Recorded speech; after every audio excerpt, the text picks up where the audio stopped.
Hey, Mystic Michaela, spiritual family. Welcome to Know Your Aura with Mystic Michaela. Today, I'm talking about burnout, but you know what? I'm talking about it in a different way. I am burned out from hearing people talk about burnout. Let's talk about burnout, what it really is, where it really hurts you, where it really hits you. I'm going to give you my spiritual take on it.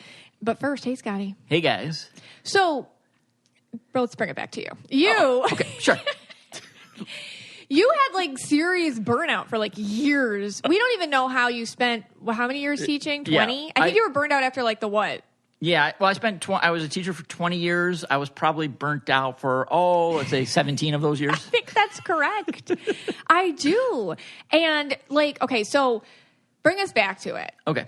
When did you start to feel like, I don't know, burned out? Like what, because you were not the type to be like, I'm burned out. Like Right. What were the feelings? Well, for me, burnout, honestly, was the repetition. That's where my burnout was. So even let's say, all right, I was at 3 different schools. I taught at 3 different schools. Right. 4, technically. 4, yeah, actually technically 4 because I spent 1 year in the inner city. Right. That year was probably my favorite year. Loved that year. Yeah. And the reason why I loved that year was because every day was different. Oh my God, those kids. Yeah, I mean, I have so many stories I could tell from my 1 year in the inner city. Yeah. I couldn't go back there because it was just like chaos. But that year probably went the fastest. Yeah, you liked it. Yeah. The second, then I went to a private school on Long Island, and I actually liked that because there was a lot of I was coach of the hockey team. Yeah. Floor hockey team.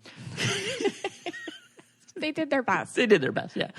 And every day was, a little different. So that wasn't too bad. They gave you a either. lot of leadership in that school. Right. They really respected you. They gave you a lot of different. I remember, Yeah, like they gave you me would a lot go of on different the tasks. senior trips with them. Yeah. I mean, they were like, "Hey guys, today we're going to go protest in Washington D.C. Everybody get on the bus." Like randomly. Right. It was a cooler context to teach in. Right. Maybe. So yeah, they would let me plan trips. They'd let me do things like that. So, Yeah. So that was okay. And then I went from there. I went up back to Buffalo. So I moved back to Buffalo, and I went to Holland. I think I taught there 6 or 7 years. Yeah.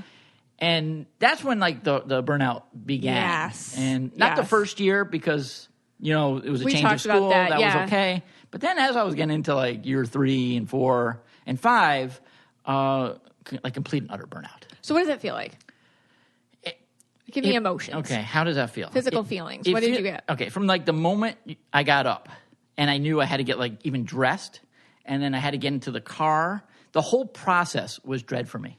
So it didn't even start in the school. It wasn't even like the first period that was burning or second period that was burning out. It was the whole process that I was burned out from. Yeah. Which is it's sad because like you have to like self-talk through it. Like Yeah. like I had a long drive into Holland. It was like 30 minutes. Holland's like 30 minutes from Orchard Park where we were living, right? And I would just, I did sometimes carpool, and I like that. I had this guy, Ron. I used to carpool. I loved Ron. But when I went alone, it'd be like in my head. I'd be in my head like the whole time. Yeah. Dreading it. Like just dread. So what would you say to yourself? All right, just like, get through that moment. Once you get through first period and you do it once or twice, then you only got to do it like, it was a lot of self-talk. Yeah, because when you're teaching, depending on where you teach, you have to basically say the same thing 5 times a day. Yeah, and that was the problem with that school because, you only did like 9th grade classes. So you had 5 9th grade classes. Yeah. Or you did 10th grade, you had 5 10th grade classes. Yeah. And it was the same thing you got like 1 honors class, so that was a drop different. Yeah. But, I was having the same conversations over and over again. Right. And, and everyone tells you like, oh, you can do this, you can do that. Yeah, they try to like... change it up with this. Yeah. No, it's the same thing. It's Right, like right. no matter what, if you're talking about the current events of the day, you're still talking about the current events of the day. And everyone's Yeah. like, oh, well, you got a different conversation with different kids and it'll be great. And no, I didn't feel any of that, So how did you feel like when you couldn't be excited about it anymore? Like... Well, I mean, I guess it was kind of a little depressing. I mean, I'd have like moments where I was like, oh, wow, I had the fire back a little bit. Yeah. But remember, there's 5 classes a day. Yeah. So if I had the fire back once in a while, Yeah. and then it would be gone. And then Yeah. I felt, I mean, the thing is, I don't want to be cocky here. I mean, I knew I wasn't doing my best, Yeah. but I knew that my like my 50% was better than a lot of teachers. No, you're a good teacher. You are. Yeah. No, you are. Like, and that's true. Like, you are like probably just such a natural educator that you just kind of showing up without prepping at all, by the way. Like very bare bones prepping probably is better than a lot of people. And I'm saying it. You don't have to say it. I'm saying it because I know you and I remember talking to the kids and stuff like that. So I have to remind you that in Holland you were so burned out so bad, and we had just had a baby. So it was like, and you're stuck, being a provider. You can't just like run away. Right. So you joined a hockey team. You joined the men's hockey team. I did.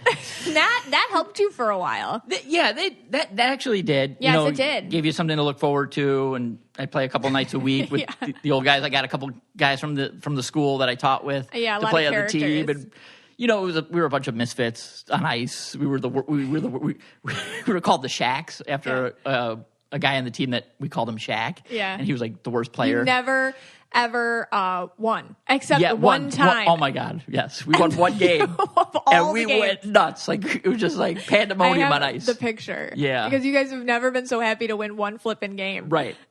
And like the other games that we lost weren't close. It was like 10-1. I don't think we scored a goal for our first 5 games. Anytime I went and visited you guys, somebody was offsides. It's just like constant offsides. Anyways, but the games were all like at 10 p.m. and you had to get up at 6. Yeah, so like it was.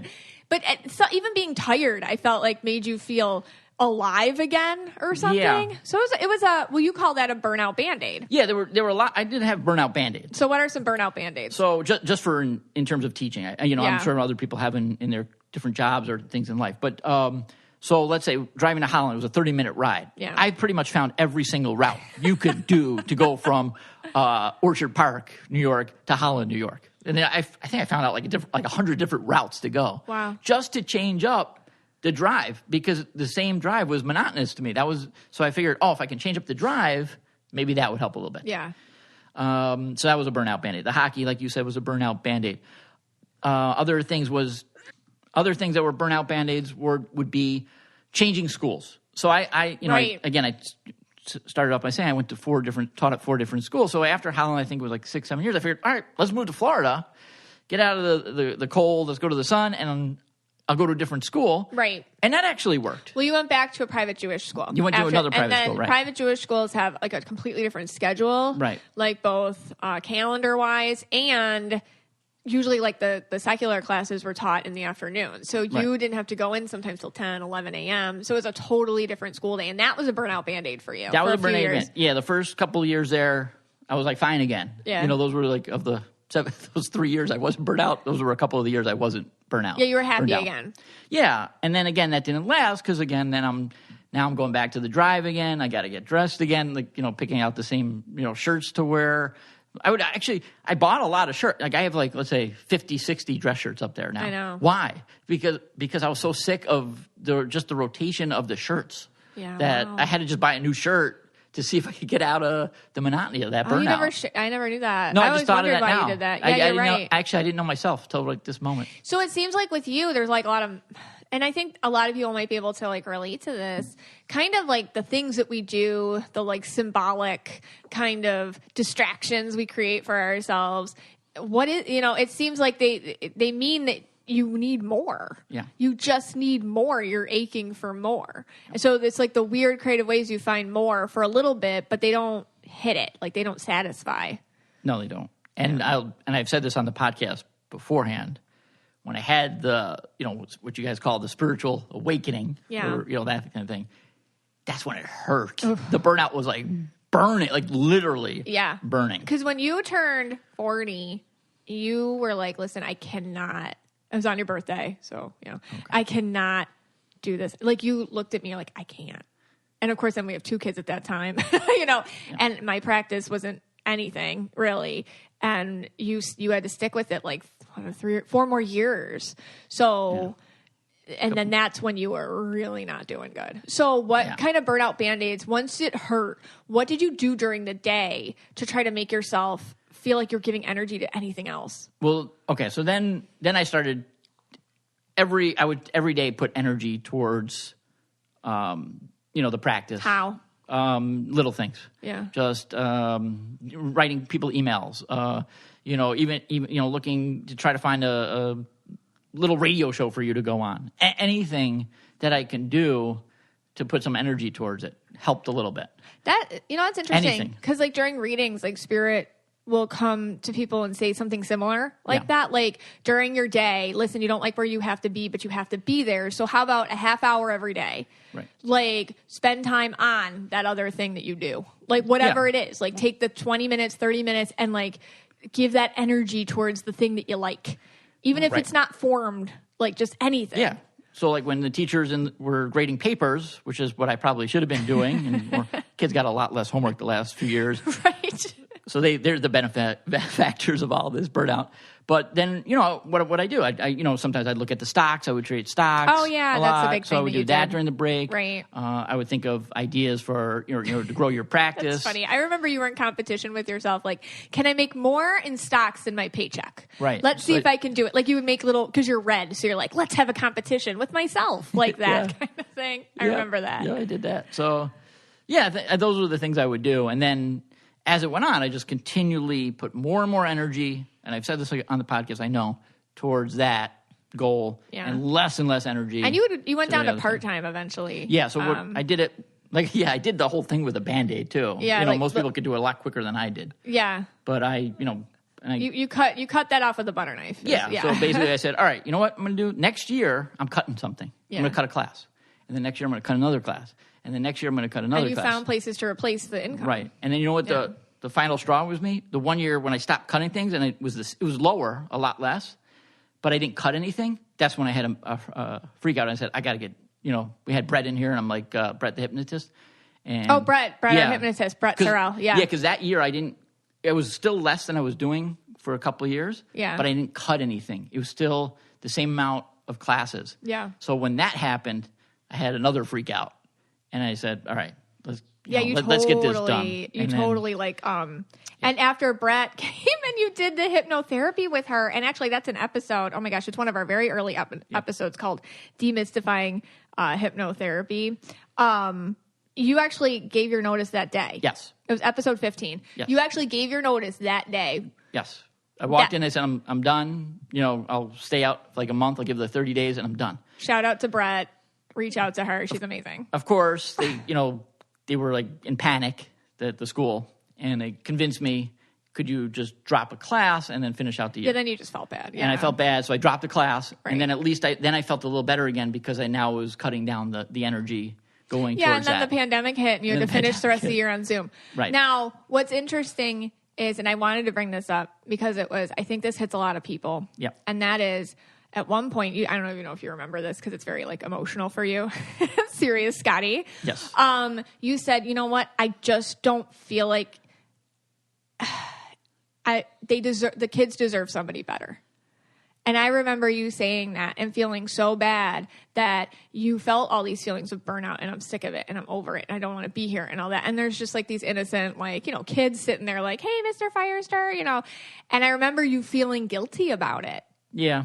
Maybe at the end, that was the last couple of years or last year. Yeah. It was just, maybe now I had caught up to the other teachers. Yeah. That was later on. That was probably you're 17, 18, 19. I remember you just being like, I feel bad. Yeah. Because they deserve somebody enthusiastic. And I'm not. Right. Because I wasn't, I was using handouts that I used, 5, 6, 7 years ago. I wasn't keeping up with the technology of the time. Right. That's true, yeah. Like every other class is using smart boards and stuff, and you're like, here's the dry erase marker. Yeah. I will be continuing this technology. Yeah. I was in my 30s. That's fairly young for a teacher. Yeah. And yet I had no idea how to use the technology. Which is kind of funny because then when they wanted me to go to the Zoom for that last year, and I was like the worst person on Zoom, and I just didn't, I couldn't even stomach learning about it. But then what's funny now, I'm on Zoom every night of the week pretty much. That's funny, and you're fine with it. And I'm fine with it. Isn't that hysterical? Yeah, it's crazy. Yeah. They wanted me to learn how to present on Zoom and do all the little polls and all that. It's not that hard. No, no, it's fairly easy. Yeah. But I was like, so I'm not doing this. I'm not going to do it. Yeah, you had a wall up to it. So you had a wall up to learning and professional development within the context of teaching. Yeah, I didn't want to know anything new. I didn't want to do anything new. And then, which is really funny because it's that I'm Because actually now on you're Zoom. doing it, and you know you better than me. Yeah. Like, yeah. Yeah, we did. Yeah. All right. Well, thank you so much. And all right, so we're going to talk about a couple ads, and then we're going to come back, and we have like a burnout top 10 list, I believe. So we're going to get funny. You know, Yeah. we got all serious here. So Funny Scott, you're going to see Funny Scott when we get back. Right. And then we're after doing the top that, 10 list, and then we'll get into it. my speech. Okay. You know what makes life just a little bit easier? Consistent looking hair.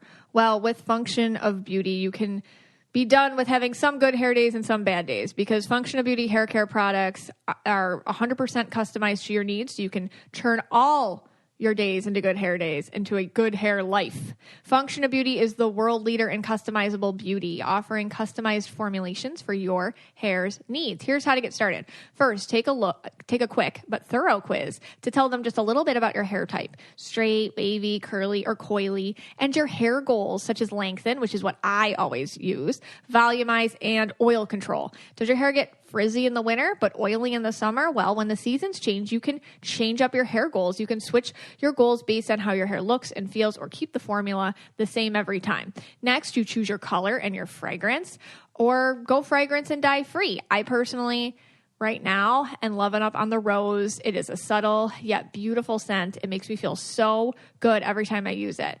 Next, after the quiz, Function of Beauty will send you your 100% customized formula along with a regimen card with recommendations or when and how to use your products. Function of Beauty also just launched its best-in-class subscriber program, Function with Benefits. Subscribers get discounts on every order, a free treatment like a hair mask, serum, or leave-in. I've tried every single one of those. I absolutely feel like they're non-negotiable. You need them. And every 4 orders, you get one of those. And access to exclusive fragrances and colors, early access to new products, and more. So turn your good hair days into a good hair life. Go to functionofbeauty.com/KYA to take your quiz and save 20% on your first order. Go to functionofbeauty.com/KYA to let them know you heard about it from our show. We appreciate that. And to get 20% off your order, that's functionofbeauty.com/KYA. I think that there's some sort of thought we all have that being good to the planet means sacrificing something. Well, not with Blue Land. They've actually figured out how to be good to the planet and make it super convenient for you as well. A lot of people think eco-friendly products are more expensive and less effective, especially when it comes to cleaning.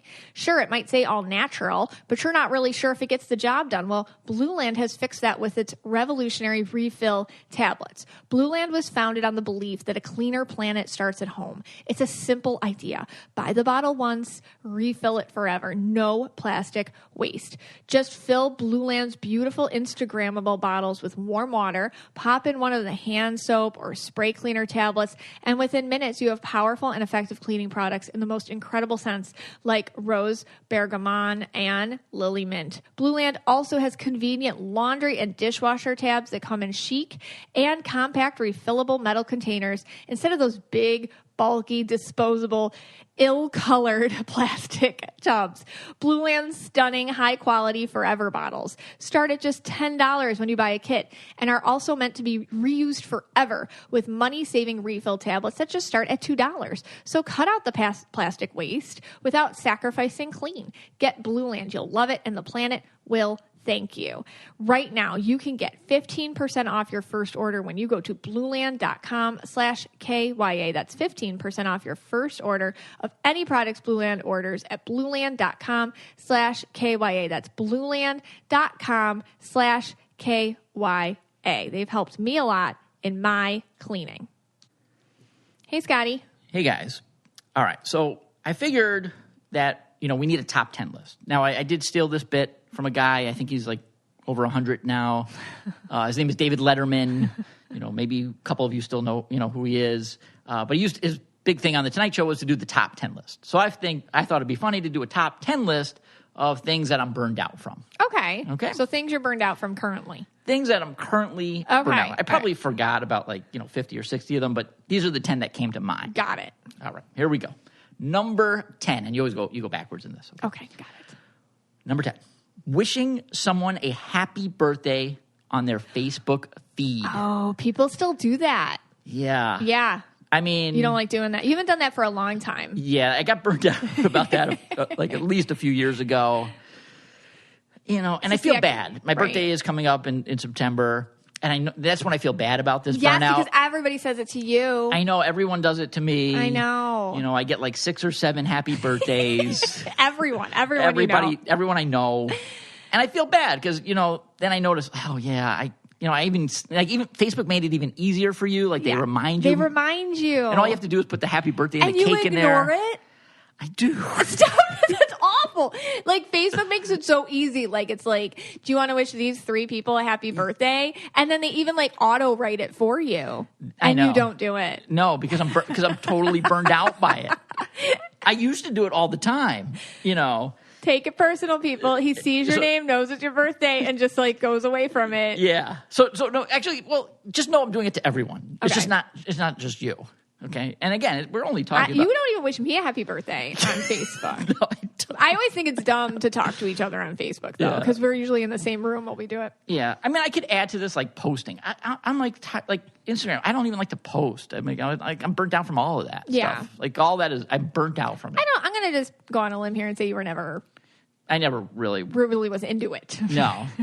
Yeah, I mean, I've had like moments. Okay, so, all right, what's number 9? All right, number 9. Figuring out who the next host of Jeopardy is going to be. Oh, what a mess, right? Yeah. Did you hear about that? Yeah, that guy did some things, he got canceled. He was like the executive producer. Yeah, it was always fishy. Fishy. That he's kind of stuck himself in there. Right. Like, wait a second, you're the best guy? No one liked you. Why would they I think they had like 20 hosts, they figure it out. Yeah. And he was like the least liked of them all. He wasn't on like Alex's list either of potentials or anything. I mean, you had a good idea when we were doing this. I think you might have ranted a little bit. I did. When you said, just show reruns of Alex. Can we just be done? Like, it could be done. Can we just be done? I think the show should be done. Alex, it's his show. Yeah. Just show the reruns. Right. Or maybe that champion. I'd be okay with that. I don't even watch Jeopardy, so I don't even know why I'm like, this is on my list. I don't know the answers. Yeah. There's no answer to this. No, I don't know the answers on Jeopardy. That's funny. I do know the answers to Jeopardy. You do, yeah. I don't know the answer to this problem. So, but All right, so you're burned out from hearing about it, though. I'm burned out about hearing about it. Okay, Yeah. got it. Again, let's go reruns of Alex. I think that would be better. All right, yeah. All right, number 8. Anything dealing with Kanye West. Oh, you're burned out from hearing about Kanye. Like, who is this guy? I know. Did he ever have a song that was good? Did he? I don't understand. Now he wants to call himself like Y-E? Yee. I'm Yee. Hey, guys, I'm Yee. Yeah. Like, what is that? I don't know. Like, what does that even mean? I don't know. Like, after that, he's going to... I don't follow him enough to, like, comment. Right. Except that he's green and purple. His aura is green and purple. Okay. And I feel like he's really good at, like, sometimes green and purple people... they're green, so they have this ability to kind of see the bigger picture in the whole world. They have like that engineering mindset or whatever. And then he's purple, and sometimes green purple people and purples are like creative and artistic, but sometimes their medium isn't exactly the art. It's kind of the medium is like everyone's attention. So he's got a really good way of like diverting our attention or moving around our focuses and moving us around to, it kind of is like a mass kind of manipulation of like what we're paying attention to. That's what he's really good at. Okay, so it's not like his music. Yeah, he has music, and I'm sure like people are like, oh no, he's a genius or he's got great music or whatever. I'm not familiar enough with it. I'm just saying like that's what I see. I feel like he's really good. We're talking about him, Yeah, no, and that's what I'm sick about. But that's what I'm burned out of. Yeah, it's kind of like to me it always feels a little fluffy. It's like, are we talking about his antics or are we talking about his art? Right, because like as I think generations, like I can name a Taylor Swift song. Yeah. Like Bad Blood. Well, she's very talented. Right. Yeah. I can name an Elton John song. Right. It's No Sacrifice or whatever. Right. I can't name a Kanye West song. Okay. Does he have, could you? No, but like I know there are, and people right now are thinking of like 10 of them. Right. That's that's us not knowing things. But I think like sometimes you're burned out from the focus being on his antics and not so much the art. Yeah, and like the name, Yee. I'm going to name Yee. What is that? I don't. What is he going to be next? Like a hieroglyphic? I mean, it's ridiculous. I don't know. I call myself Mystic Michaela, so I really I am absolved from commenting on people's names. All right, MM. All right. I understand the irony if I make fun of somebody's name. Okay. All right. Let's go on to the next one. Okay. All right. Number 7. Watching Billionaires go into space. Yeah, that's annoying. That's really annoying. I think we're both over it. Everyone's over it. Like, Bezos and the other guy. What was his name? Branson. We forget about him right away. Yeah. He didn't even go into space. I think he hung out I didn't know this, but there's some sort of buffer in between Earth and space. What's that? He hung out in there a little bit. Okay. Do you think Branson and Bezos, the two B's, they go to a bar and hey, I went further than you. I went 3 miles past you, and now Branson's going to have to go try to beat Bezos. Yeah. Yeah. I think all that. People are sick of that, right? Bezos. Well, I think it's just so you went, and they went for 15 minutes. Bezos' people, they went for, the only thing I thought really cool about was that lady that went to space that wasn't allowed, I forget her, I'm really bad with names, you guys. The woman who went to space, who was an astronaut, she never got to go to space. I was like, oh, good for her. So I tried to focus on my happiness for her, but they were gone for 15 minutes. Yeah. I'm on the list, actually, to go. Can we afford that? I put my name down. Yeah, I think we can. Okay. I mean, we're going to have to cut a little bit here. Really... I'm going to lose my pumpkin spice coffee, but I think we can afford it. It's possible. But you're just going to be there for 5 minutes. It's okay. Okay. Yeah. What else do I have going on? All right, so you're burned out from billionaires going to space. Billionaires. All right. Number 6. All right. This is a little bit of a long one here.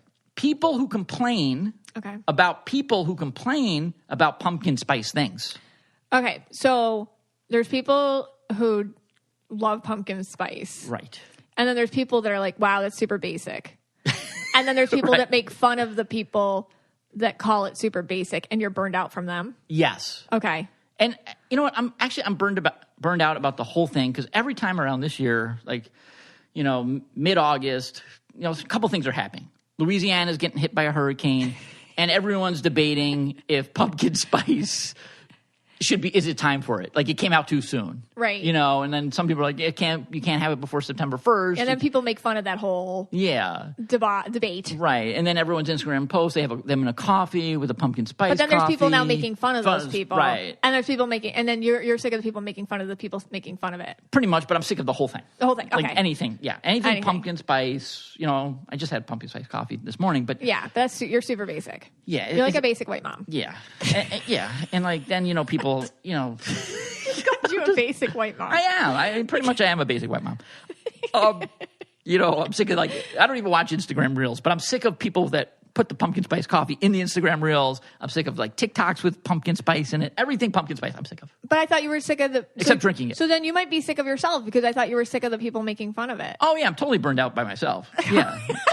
Actually, that should be number 1. I'm burned out of me. This is a very Inception-y, burnout thing, because you're making fun of. Okay, right. Moving on. Yeah, all right. It's too much for me. All right, number 5. We're halfway through, people. If you want to fast forward, go ahead. Just go ahead. All right, number 5, the photo dump. Oh yes.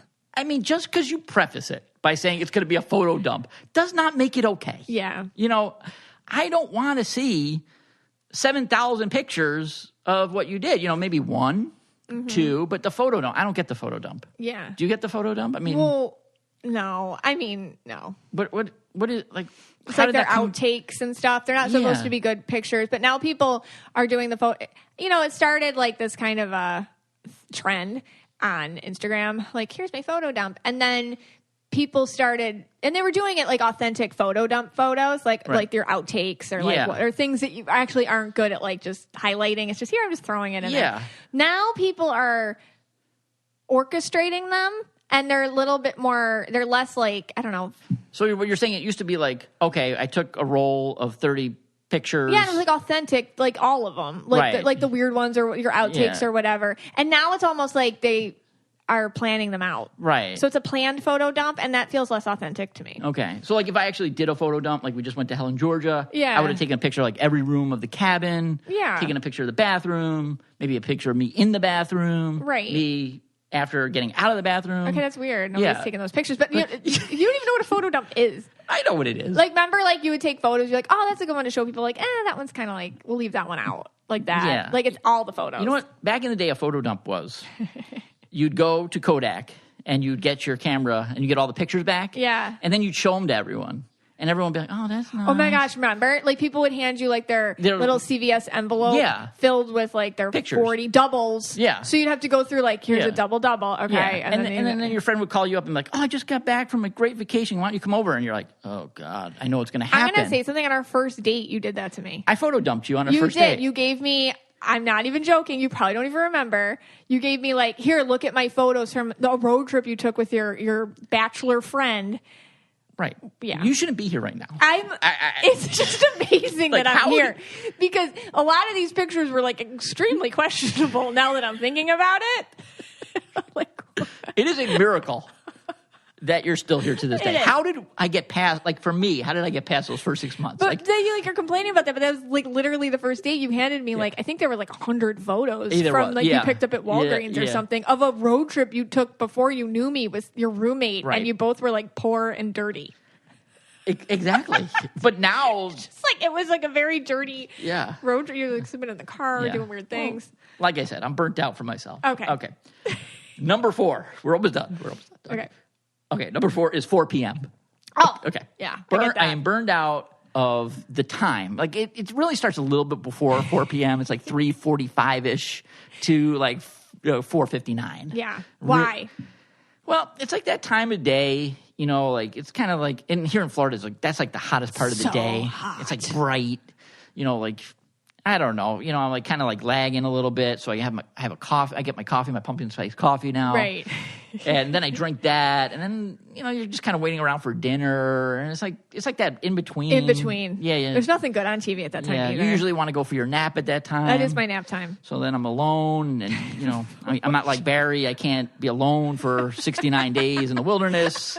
I could really only be alone for like 42 minutes before I start getting a little, Yeah, 4 p.m. is when you get like you just sit there and you just eat nuts. I noticed. That's I'm eating a lot of nuts at that time. Peanuts time. Yeah, like I'll pop a grape or two.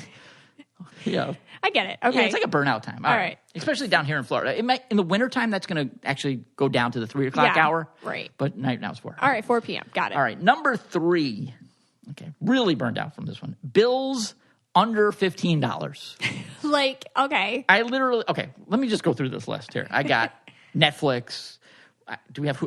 We don't have Hulu. We don't have Disney Hulu. Plus. Yeah. I got Amazon Prime. Yeah. I got IBD Pro, whatever that thing is. I got to cancel that. Remind me. I got a couple OnlyFans accounts that I follow. Okay, Scott. For who? Who are you following? I follow that Real Housewife of New York, Sonia. Oh, you follow Sonia. Yeah, she has a lot of interesting pictures. Okay. And I follow Amish men in aprons. Oh. Yeah. How much is that a month? How much is this costing us? That's $5.99. Okay. Yeah. So all these little bills from your OnlyFans accounts and your cables. Yeah, and I heard the news that they could be canceling some stuff. I don't think they're going to cancel. Oh, thank God. I think Sonia. Okay. Oh, but my Amish men in aprons. I don't know what they're doing. It depends what the content is. Sometimes they have aprons, sometimes they don't. Oh, my. Okay. All right. So bills under $15. All right, number 2. Disturbing. Some of us visualize things very clearly in our brains. Oh, wow. All well, right. I feel bad because like 60% of our listeners are either in the bath or the shower right now. All right. Number 2. Total burnout from this. The Bachelor franchise.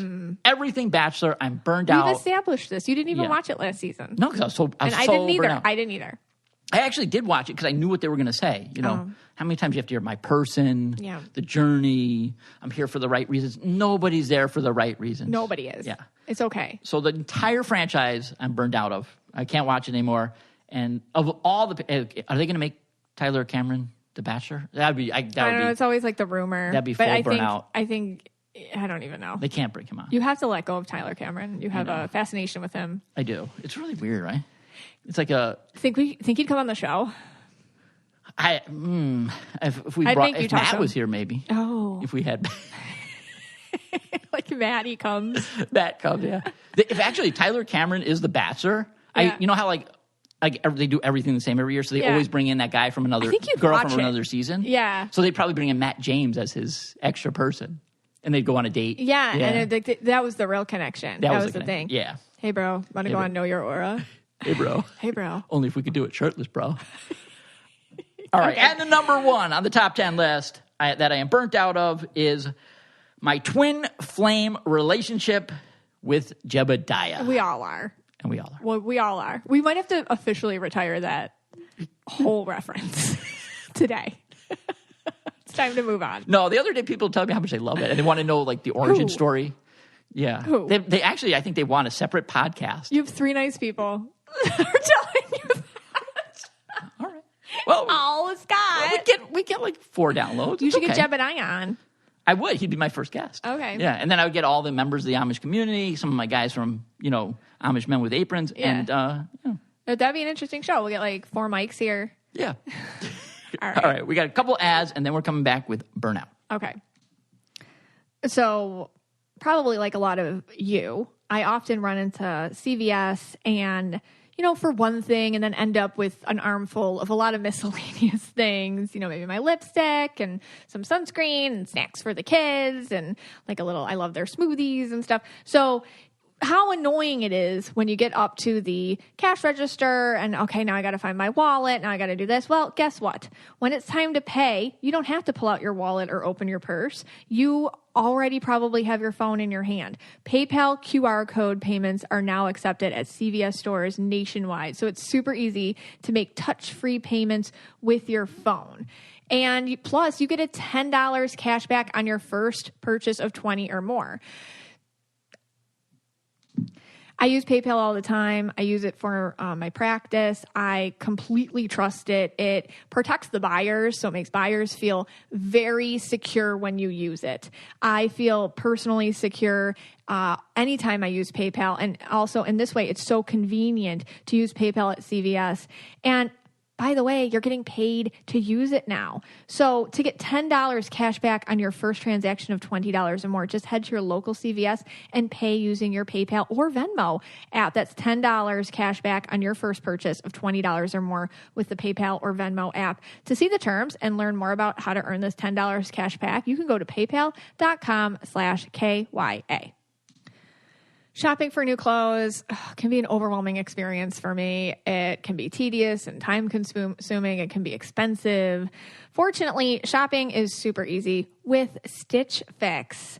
Stitch Fix offers clothing hand selected by expert stylists for your unique size, style, and budget. It's a completely different and fun way to find clothes that you will love to wear. Every piece is chosen for your fit and your life, and it's the easy solution to finding what makes you look and feel your best. You can try on pieces at home before you buy. You can keep what you love, return what you don't. Stitch Fix has free shipping, easy returns and exchanges, and a prepaid return envelope is included. There's no subscription required. Try Stitch Fix once or set up automatic deliveries. You'll pay just $20 styling fee for each box, which gets credited towards pieces you keep. And there are no hidden fees ever. Stitch Fix has styles and clothing to fit any occasion for women, men, and kids. They ship all over the U.S. and available in the UK as well. Their pants I totally recommend. They have like a lot of places to write your stylist. This is what I like. This is what I don't like. There's little quizzes you can take about your fit, about your preferences. They pay attention. Your stylist pays attention to all these and really sends you things that are uniquely chosen for you, for your lifestyle, depending on if you have, something to do or you just ask them to furnish a vibe for your wardrobe. They give you really cool pieces that you might never be able to find on your own. And you can it's like risk-free. Just return it if it's not your thing. But honestly, you'll end up keeping everything. And that's why you can get started today at stitchfix.com/KYA and you'll get 25% off when you keep everything in your fix. That's stitchfix.com/KYA for 25% off when you keep everything in your fix. That's stitchfix.com/KYA. Okay, let's talk about what burnout is on a spiritual level. We hear so much about burnout, and today I'm going to give you my take on it. I'm going to talk about what burnout is in the traditional sense and the signs and symptoms that are widely regarded as part of it. And at the same time, I'm going to explain how I see it energetically, and I'm going to add some characteristics that get widely dismissed or overlooked yet still affect us. Most of these terms I notice are these things that are explained with psychology. Traditionally, they seem to dismiss the inner turmoil and toll it has spiritually on those who suffer them. The underbelly of it, the things that aren't given words. And those are the things that fascinate me. And that's what I try to do on this podcast a lot. Like, what's underneath? What's the stuff that's not said? What's the thing that's still bothering us? Because when you name things, the power goes away from them. So let's name them today. So what is burnout? So it actually was a term that was first coined by Herbert, hold on, I'm going to try to pronounce this, Freudenberger in 1974. And it was defined as, he said, the extinction of motivation or incentive, especially where one's devotion to a cause or relationship fails to produce the desired result. Simply put, burnout today is what we refer to as a reaction to chronic and prolonged stress. Usually we talk about this in jobs, and it's characterized by three things: exhaustion, cynicism, and the feelings of reduced professional ability. So basically you start to feel exhausted, you start to hate your job and everything and everyone there, and then you just feel less capable of even doing your tasks. I'm going to add some of my own takes in this as we go along. So as I talk about each traditional sign of burnout, I'm going to add what I have seen in myself and in readings that I do with all of you out there. So first off, one. So this is like a traditional symptom of it. And that would be the alienation from work-related activities. Like, so maybe when you started, you were all in with like, oh, professional development, going to learn this, going to go to this conference, let's do some work outings, happy hour, etc. And now you just want to go there, get the flipping job done, and retreat back to your bed, pull covers over your head, and forget that you have to go back the next day. It's common to feel like, you know, you don't want to be around work or work people anymore when you're suffering burnout. You can just feel emotionally distant from them, from the profession itself, and you just want to be away. Why? So here we go. This is how I see it spiritually. You're different from them now. Careers are a symptom of the identity we feel that we are. So when you grow, you become spaced from that. So the more spaced out you are from that older version of you that chose that career, the things you built up to accommodate it mirror that distance. So a job or career, honestly, is nothing more than a manifestation of who you think you are. So when you were like 22 and you're like, I think I'm this, you know, and you built up this whole life, now you're getting burned out. It's not who you were and it's not who you are now. So when that changes, the job just doesn't feel like it fits you anymore. It doesn't mirror your identity anymore. You changed and the job didn't. You start to feel uncomfortable there. You can feel like a fraud. Imposter syndrome can set in. That's episode 77. I talked about imposter syndrome. You can feel another thing, and this is huge. Nobody talks about this. Guilt. Your ego, which is the part of you that does not want you to change and wake up and see that you're different from what you used to be, will start to control you. It'll want to keep you there by making you feel guilty about not feeling aligned to this job anymore. That you just don't care about it anymore. You can feel bad. So many times, for example, now, especially with the healthcare workers, the healthcare system experiencing these workers, these professionals are dealing with burnout due to the absolute overwhelming conditions of COVID-19 and the heaviness it's placed on the healthcare industry and the workers. And we're hearing about this all the time in the news, and loved ones that we have who are nurses and doctors and medical assistants and all sorts of, they're done. They're burned out. And instead of feeling justified in their burnout, a lot of them, and if you're listening, a lot of you can take it on as guilt, a thing that they own themselves, like they're bad, or they're not good, or they're not a good person for feeling this disconnect. Like they can't do a good job. It's impossible to do a good job right now. So every day they feel unsuccessful, and they're internalizing it as that they suck, and they don't.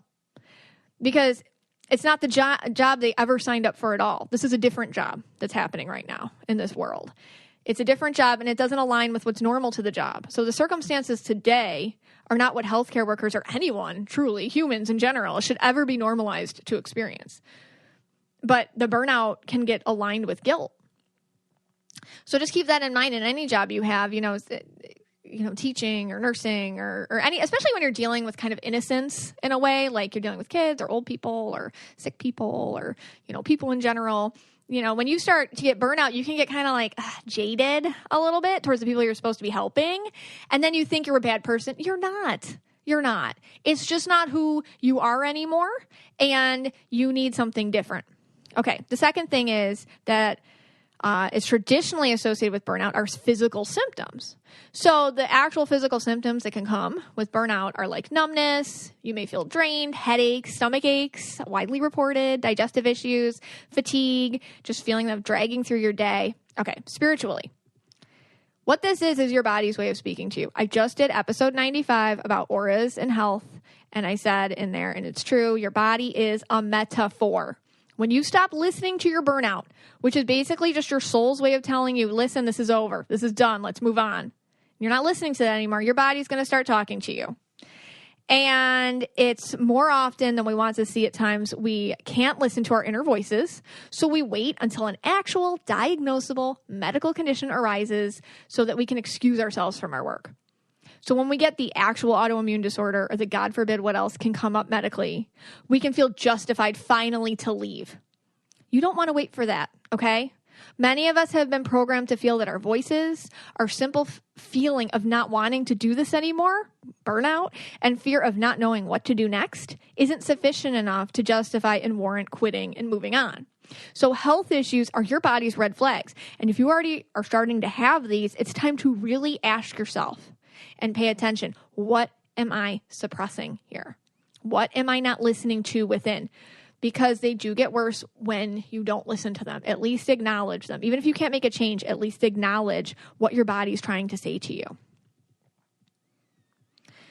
And yes, I know we can't always leave our jobs, and I'm going to get to that. I'm going to get to that part because I understand. I feel it now. So I'm like, but I can't leave. Like, I get that. It's okay. And we're going to talk about that when I go through these symptoms, and then we're going to talk about what to happen if you can't leave. Okay. 3, emotional exhaustion. So this is another, widely talked about. This is what burnout people, any professional you go to will say, emotional exhaustion is another symptom of burnout. That's like you just feel unable to cope. You feel unsuccessful. You feel sad. You feel depressed. You feel bad about life. You feel numb. You feel disconnected. So spiritually, what does this mean? What does this mean? This is where inauthentic aura colors come in, basically. In episode 96, I spoke about this. When you stay somewhere too long, your energy ends up accommodating you by becoming what you need it to be to stay. But it never feels correct and it never feels right because it's not you. It's inauthentic to you. Then you start to feel distanced from your real self. It's harder to be happy. It's harder to be in the moment. It's harder to enjoy those little things. It's harder to have real relationships with family and friends and, of course, yourself. It's harder to just feel alive and joyful at all. The inauthentic aura colors are a gift when you need them because they're a buffer, but it's just another energy which you pick up to put on top of your own so as to buffer the fact that you feel like you have to stay. It has a consequence. It does have a consequence, even though it can help you get through a job that you don't want to do, that you're feeling burned out, but there's a consequence. And that's this feeling of detachment, a detachment from the life that you are living, a detachment from the wants and desires to do something different. Because those wants and desires, all of a sudden, you'll get detached from even remembering that you have. And you become robotic, not here, zombie, emotional coma that all can set in. Because when you feel that you can't want anything anymore, you start to just become a shell. Because it's easier not to want. So all those things get repressed and pushed down. And it takes a lot of energy to keep them bottled up somewhere. And therefore, you get really exhausted emotionally because all your energy is going to forgetting that you have other things that you want to do. It takes a lot of energy to push them down. It takes a lot of energy to wear an inauthentic aura color. Okay. Poor performance. This is another symptom of burnout traditionally. You can feel negative about performing your routine jobs at work. You have no concentration, no passion. You can feel a lack of creativity, lack of motivation in general. You just start not caring and you start not doing well. So, supervisors are trained to look for this. Oh, what the heck? Like, what, your performance sucks or you made these mistakes or whatever. Spiritually speaking, here's the deal. You grew out of it, okay? You're done. And I saved this one for the last one because that's the number one thing with burnout. It's over, people. You took what you needed from it and you moved beyond it. We come here with a soul contract, a list of things we need to do in order to check things off for this lifetime. Burnout is a way for your soul to tell you it is time to move on. Can you imagine if you stayed in kindergarten for 20 years? You move up, first grade, second grade, third grade, high school, college, you move up, and then you get a career and you stop. Like, it's over now. Now it's just the same day over and over and over and over. Or it can be too much over and over and over. Chronic stress, chronic just drama. It's done. You need something different. That's, you become an adult and all of a sudden it's like, okay, stay at this level, continue. Okay. So the third dimensional world is really what this is about. The 5D, the fifth dimensional world, is calling you to try something new. There are things you must learn in different contexts. The third dimensional world, the 3D, is saying you must stay. You already spent time and money learning this trade, and now you need to stick with it to make make it all worthwhile in this 3D world so that it wasn't in vain. There's bills to pay. There's a life to live that's reasonable to the world. The 3D world approves of you staying put. There's no value in investing in your soul growth, only in your logical survival mode, which makes sense to others. So poor performance, that resistance to creativity and motivation and dedicated work, is simply because you did everything you could here. It's boring. You're done. You moved on. You learned everything you could learn. You're saturated. And now it's just repetitive for your soul, which is super eager to get moving to the next thing on your soul contract list of things to do. So that's what it is. Dealing with burnout. Okay. I talk to people every day, and for many different reasons, they can't leave their jobs, even though they are burned out. And man, I get it. I'll tell you what, though. Your spirit guides don't get it. It could be the number one thing, like when I do readings, it's like they don't care how you make money or pay bills or worry about health insurance. Like they don't. It's really weird. They don't, because the number one thing, and it's not weird, it's just they're, I guess, like with spirit guides or angels or whatever you want to call them, higher power. This is not the real world. We're in an illusion here. This is fake. This is a cloud. Okay. This is a classroom. So the suffering that happens here, I mean, this is what I pick up when I do readings. It's real to us. Don't get me wrong, but it's also, I guess there's a bigger perspective. There's a bigger picture within it. So kind of like the suffering of like, okay, I couldn't like make rent this month. It's like really not a big deal in that fifth dimensional world compared to, hey, are you learning? Are you growing? Are you moving towards your soul contract? So that's kind of like the push and pull of it. But I get it. For example, I was talking to a really special person. I was talking to her, and she can't leave her job right now. It's something that she's totally burned out in. She's bored. She needs to move on. She wants to help people in a different way. We all get it. But she has a lot of responsibilities. She has kids. She has one child who's ill, and she needs to make sure that that child's taken care of. She's burned out all over the place in life. So what does she do? I mean, there's real reasons why you can't leave your job. In life, you need contexts to grow. We usually put these on career or work environments, but we can think differently if that's not possible right now. If you have to stay in that burnout work zone, then you got to find some other contexts. You just do, and that's hard. And I know you're tired, and I know you don't have time, and I know you have other commitments, but then you have to do it. Then you got to carve it out somewhere. Taking up a hobby or a skill. Here's the thing. You don't have to be good at something to get something out of it, okay? Like, let's say I'm taking a pottery class. You can make just lumps of crappy clay. It's okay. Did you get something out of it? It's just kind of like thinking different, going to a different place with a different purpose and a different vibe. That's what it's really about. You can learn something absolutely ridiculous. Truly. I had a client recently, a guy, totally stuck in life, couldn't leave his job. He taught himself how to surf. He's like, okay, I'm just going to throw myself at surfing. He took up surfing lessons with like a bunch of kids. He was older too, like mid-40s. And he signed up. I'm in Florida, so it's easier in Florida. But like for surf camp.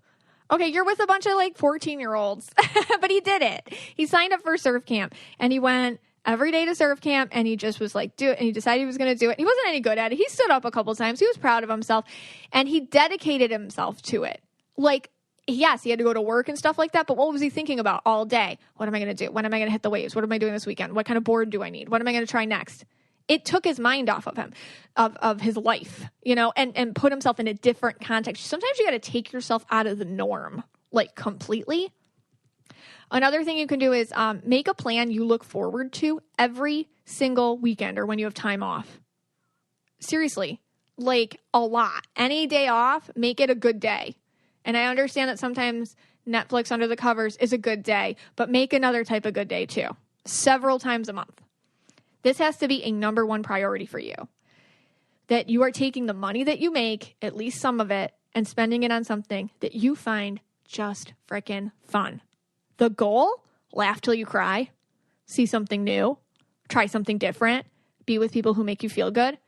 Every time you have time off, you got to carve out a plan. And then the rest of the week, while you're working, you're looking forward to it.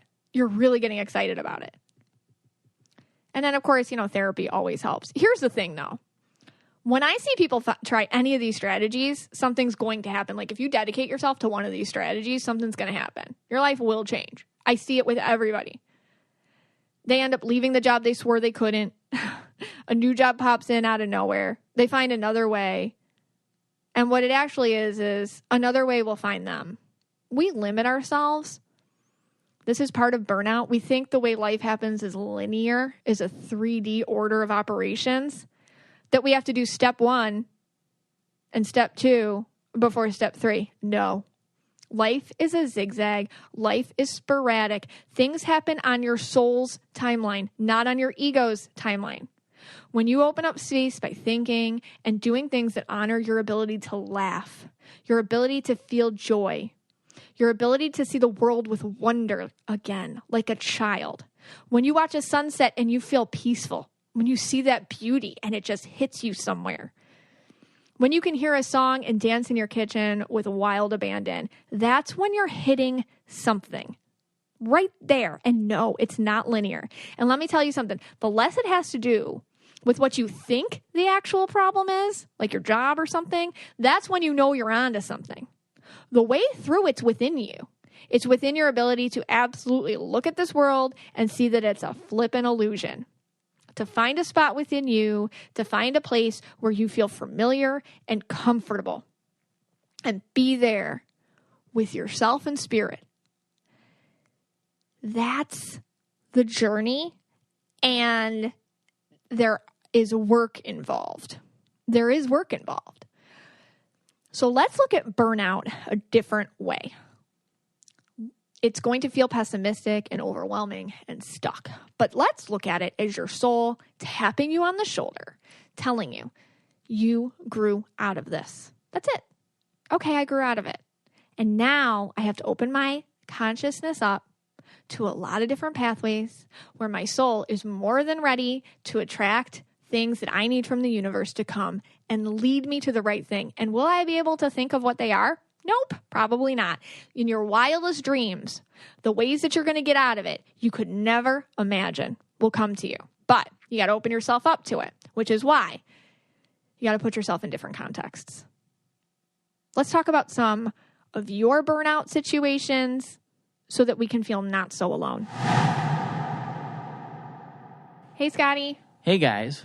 All right, so that was a unique take on this. So basically if I get this right, basically what you're saying is burnout, it really doesn't mean it's your fault and you have to kind of figure out ways to stay there.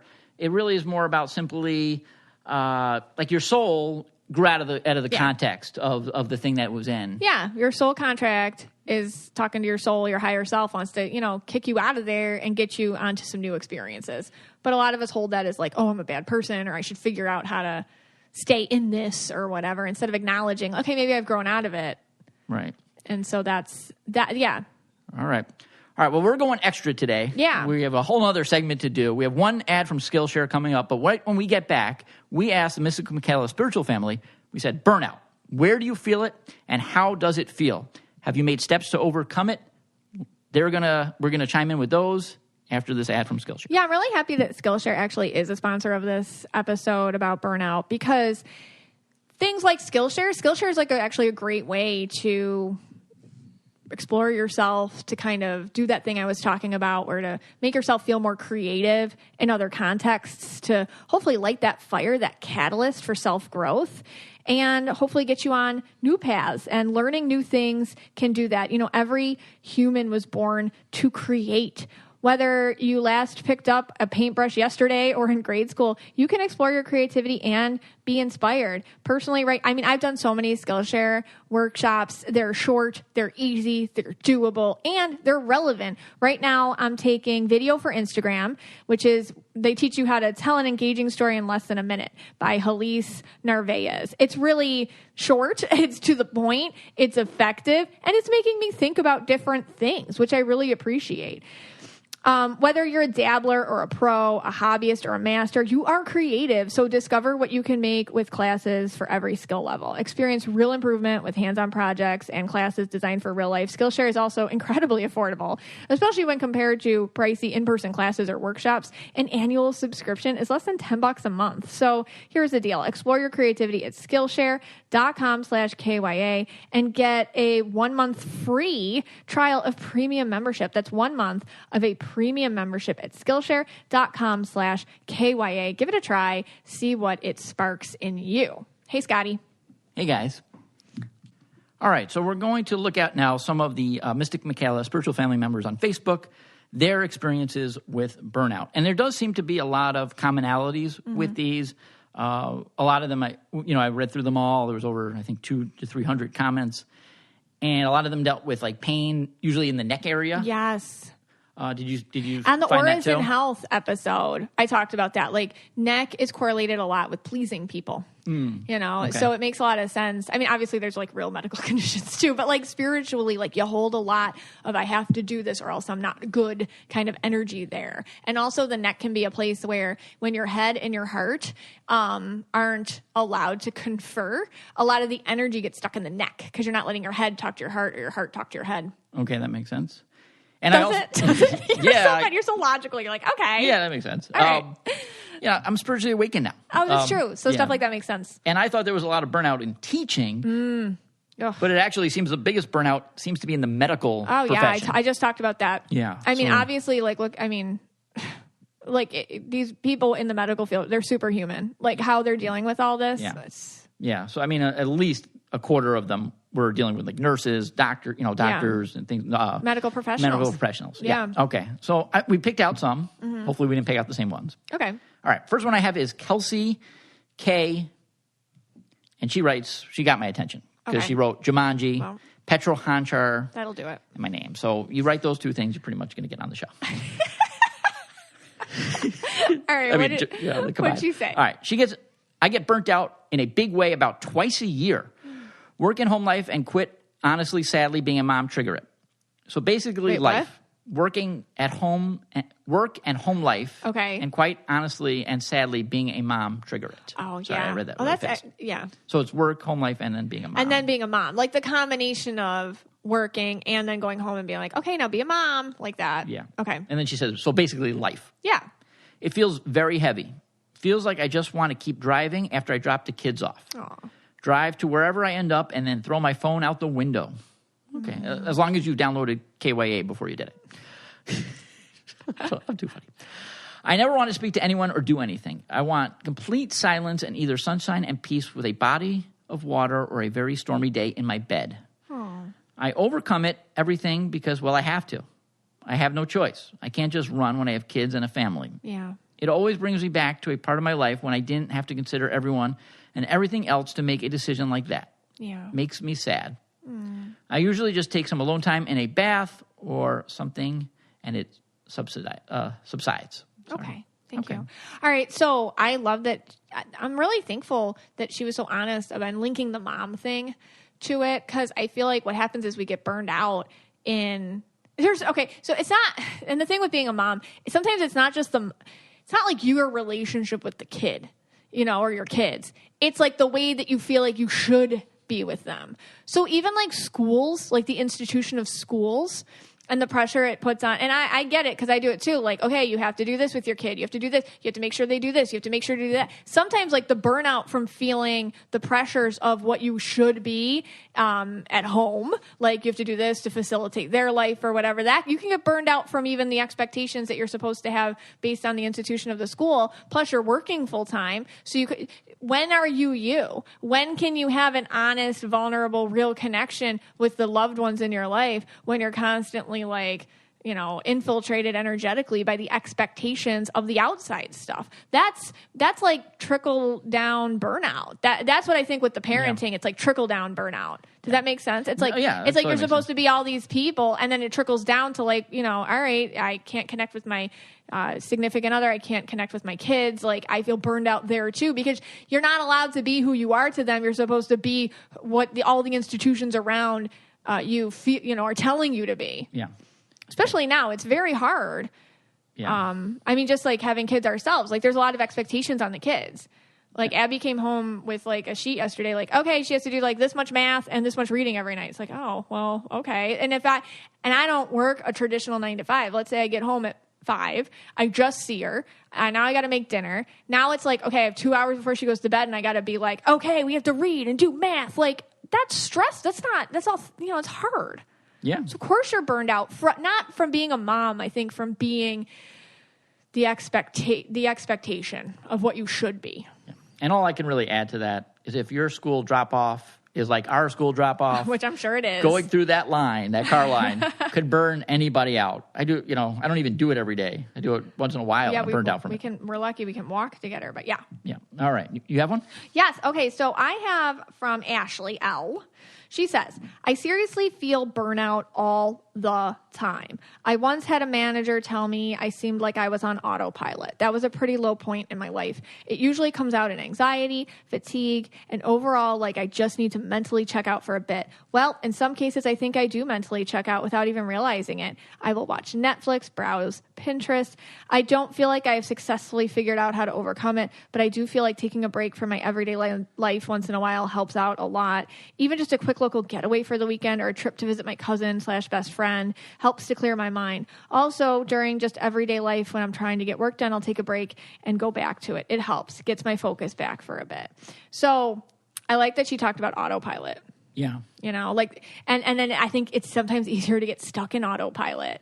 But, she gave a lot of good tips in there too. I love her tips, like the whole and I talked about this before, like looking forward to something or distracting yourself in ways that are fun. And or creative or whatnot. Yeah.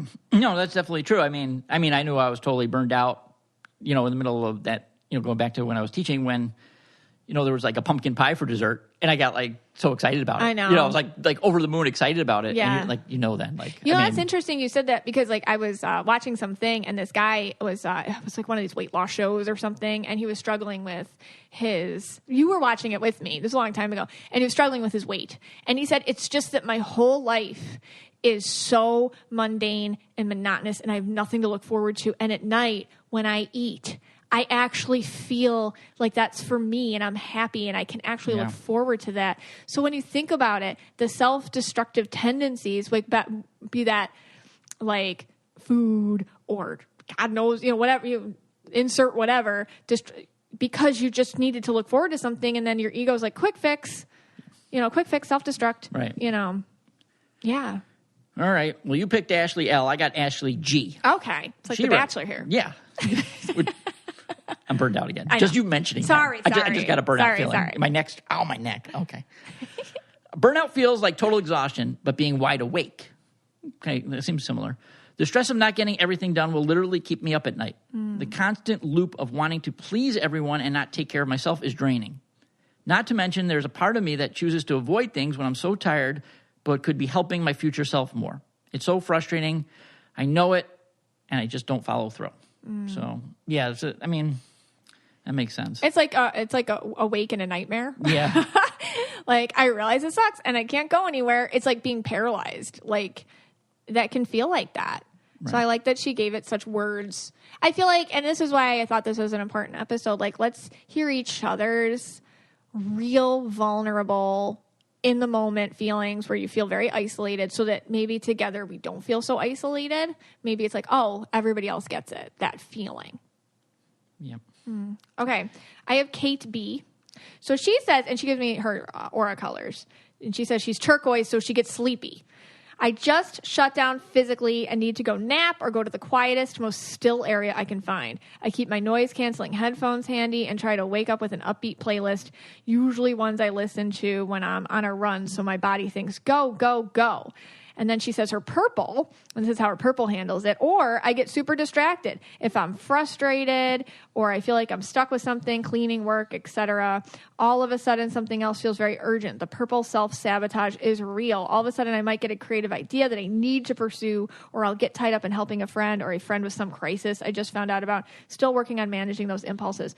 I like how she talked about it in relation to her aura colors. So like with the turquoise, I like that she's saying like, okay, you know, turquoises are extremely absorbent and have a hard time not losing themselves into other people's energy, like basically evaporating like water into other people's stuff. So that she's trying to find quietest, still areas without people, putting on her noise canceling headphones. Like she's trying to isolate her energy so that she can replenish it as herself, which I feel like is really self-aware. But then she's also talking about, but then her purple creeps in and is like, oh, let's distract in like, I don't know, toxic ways or different ways. But at least she's self-aware and she sees it. You know, I think that that's all you can do sometimes is be self-aware. Yeah. Yeah. All right. This one's from Alex C. Mm-hmm. And what, I don't know, we haven't really talked about this, but like events. Ooh. Okay. So this is, I have such awful burnout right now because she's planning a wedding. Oh, gosh. So, this might be, maybe this is like a more temporary burnout type thing. Yeah, you can, yeah. Like what guests to invite are stressing her out. You know, it is stressful. I'm just about to lose it. I need help. Yeah. So, yeah, like a big event could burn you out, right? Yeah, and I think like something like a wedding, you know, or you'll see, I don't know, like anybody who's been through these things, like planning a wedding or planning even like when you're pregnant and having a baby or just anything that's like kind of like, oh, that's supposed to be this type of event. So you're like inhaling all of everybody's expectations or societal expectations. And then it's funny because like these things turn into, I don't know, like mini dramas in the family. And then there's like lots of different things to consider that can overwhelm you. And so it can be almost like a microcosm of all your issues of your entire life, like coming to meet you on like whatever day it's supposed to be. Like, I totally get it. And then that's why you and I were just talking about this the other day. We should have just eloped. I mean, and we had a fun wedding. Don't get me wrong. Like my favorite parts were like dancing. We had a great time, but like really in retrospect, people. Yeah. Our wedding. Elope. Yeah. Our wedding story could be 3 episodes of the podcast that will drown everyone in sorrow I don't know and if misery. Anybody cares. But like, I think like at the end of it is just like, don't spend too much money on it. And look, Alexis, I'm going to alleviate some of the pressure from you right now. You know, if you need that extra spot at the table, take me off the guest list. It's okay. I understand. You know, my feelings might be hurt. You might not get that Facebook happy birthday, but you weren't going to get it anyway. You weren't going to get it anyway. Yeah. So you can uninvite Scott. Yes, uninvite me. But what did you say the other day? Like the only things people remember from a wedding? Yeah, literally, the only thing you ever remember. If you're Scott. Yeah. If you're Scott, this is what you remember. Yeah, the only thing I ever remember is, was there open bar? Yeah, that's big. You know, and did you have fun dancing? Yeah, was the DJ or band Yeah, good? it was the band or DJ good. And that's really it. I mean, I don't ever remember, like, the silverware, the placemats, like the what gift. favor you got. Yeah, I don't even remember, like, the food you eat. Were the seats covered or not? Right. No one remembers that stuff. Yeah, like, what was the centerpiece or whatever. Yeah. Like, did I have to wait, like 30 seconds to get a rum and Coke? Perfect. You know, like, that I'll remember. If there was like a line to the bar or cocktail hour was like a mess. Yeah, maybe you remember that. But. Yeah. All right. So an abundance of food and liquor, and then Scott's happy. Okay. You got it. All right. Jolene H. writes, this is funny. So I thought this was funny. When I burn out, I get bitchy, really bitchy. I lash out at the people I love. I have fibromyalgia, so I start to hurt a lot and I cry a lot. My husband used to tell me when I was starting to get bitchy and I would work on working it out. I'm a crafter, so I craft. I make crystal glass sun catchers and chandeliers. I also make gemstone bracelets and earrings, gemstone trees, glass garden flowers, and I paint. I have always loved nature, so I take long walks. After my husband passed in 2020, I'm so sorry, Jolene, I found it impossible to return to my very stressful job as a manager of a very busy hotel, so I walked a lot, miles each day. I find that I deal with stress and burnout better by learning something new. Last year, I taught myself how to crochet, and I have done it so much my right shoulder hurts all the time. Right now, I'm dealing by reading, watching reality TV shows, and listening to podcasts. I am in the process of listening to all MMs from the beginning, working with my gemstones while I crochet a blanket for my oldest granddaughter. You know what I love about what she does? She takes her energy that she might not be happy with it, and she transmutes it into beautiful creations. How lovely that she can take any sort of sadness or burnout or stress she feels, and she can create beautiful things with it, or she walks and tries to let that energy go somewhere else. She really works on transmuting it into beauty. It is beautiful. Yeah. What do you got? All right. I got Stephanie Z. She's obviously a fan of the show. She says, burnout. When other people project onto you work, emotions, expectations, and you don't say no or ask for help until it's too late. So you either, 1, you indighost, 2, you purple bomb, 3, you red rant, or any other blow up for specific colors. So she's got the terms down. Yeah, she's good. Yeah. Yeah, I like that kind of just hitting a wall. Yeah, that kind of sums it up. Yeah, that's a good one. Yeah. You have any more? I have one more. I have one more too. Okay. All right. Heather S. writes, I'm in burnout mode, big time, due to my job. And I'm an ICU nurse, and I'm yellow-blue, of course. I feel it in my body in multiple places. Between my shoulder blades, there's so much tension. It gets worse and worse with increased stress. In my gut, like spoke about before, irregularity is an issue relating to holding on to things that I shouldn't be. Emotionally, it feels incredibly overwhelming to the point where I want to isolate. It feels helpless, numb. It feels like there's an internal cup I keep trying to fill, but no matter what I do is always empty. Like there's a pit in my stomach that gets larger by the day. I've tried so hard to mitigate these feelings for myself, but even more so for my children who deserve so much more than half a present mommy. I try to keep my boundaries and, of course, self-care, meditation, exercise, etc. It does help some. It's, of course, an ongoing struggle, and it's one of those things where it's an assess day-to-day what I need, what needs to change, etc. It feels like my head is just barely above water most days, but this podcasting community have been huge in my personal growth, and I don't think I would have been able to weather the ongoing stress of this pandemic as a nurse. Wow. Whew. Without the support I've found in this community and the wisdom has shared with us all. Oh my gosh, with what we share with each other, really. Yeah. For this, I am eternally grateful. That made me cry. Wow. I mean, she's an angel, and these angels are suffering. Our angels are suffering out there. It's heartbreaking to me that she goes and holds people's hands all day, and then who's holding her hand? You know? I mean, and I think like what's going on out there, and they said it's just going to get worse and worse and worse, that like we need to take care of them. Yeah. I'm speechless from reading it. Yeah. I mean, like there's no, and she knows that there's no solution to it. It's like she's there every day being an angel for people. What can we do for them? You know? Wow. All right, I think the last one, we got to leave out a funnier note here. So I picked out a funny one after that really heavy one, and it just left me speechless. Well, we love her. We just send her a lot of love, and I'm glad that she's taking something from the group. I feel like if you get nothing out of this, you know, just like you always say, we have the best group. We do. We are a real family, and I think families don't always have solutions, but we always have love. Yes. So I'm glad that you guys come to our family and find love in each other. I see it every day. I know you do too. And yeah, we might not always have solutions, but we always have love. Definitely. All right. What's your funny one? All right. Last one is from Jen R. Oh. I thought this one was really funny. She writes, I am burned out from this guy. Oh. He is a podcast host. I hear him every Thursday morning.